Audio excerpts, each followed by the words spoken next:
12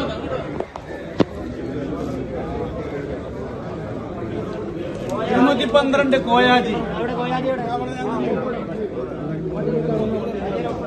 बिस्मिल्लाहिर्रहमानिर्रहीम। दोस्तों, ये बड़ी गम की ख़बर है और अफसोसनाक ख़बर है।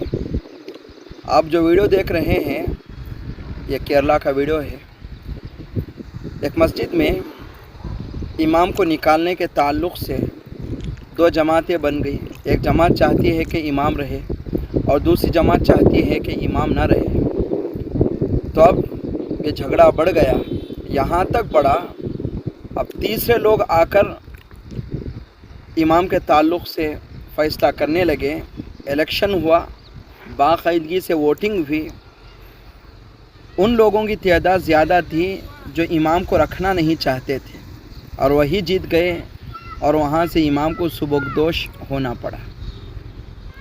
हम तो ये बातें और ये आवाज़ लगाते हैं कि हमारे जो झगड़े हैं, आइली मसाइल हैं, कुरान और हदीस के रोशनी में सही हो, कुरान और हदीस के रोशनी में फ़ैसला हो। ये मस्जिद में बैठकर जो फ़ैसला हो रहा है, बताएं क्या यह बात सही है? मुसलमानों के लिए बड़ी शर्मिंदगी की बात है। जब यह ख़बर मुझ तक पहुंची मुझे बड़ा अफसोस हुआ। बस अल्लाह से दुआ करता हूं कि अल्लाह ताला मुसलमानों को अक़ल सलीम, क़ल्ब सलीम अता फ़रमाए। बाकी वाक़या क्या है मुझे तो पता नहीं। अगर कोई तफसील इस ताल्लुक़ से जानता है तो कमेंट्स के ज़रिए आगाह कर दें। अल्लाह ताला हम सब को अमल की तौफ़ीक़ अता फ़रमाए।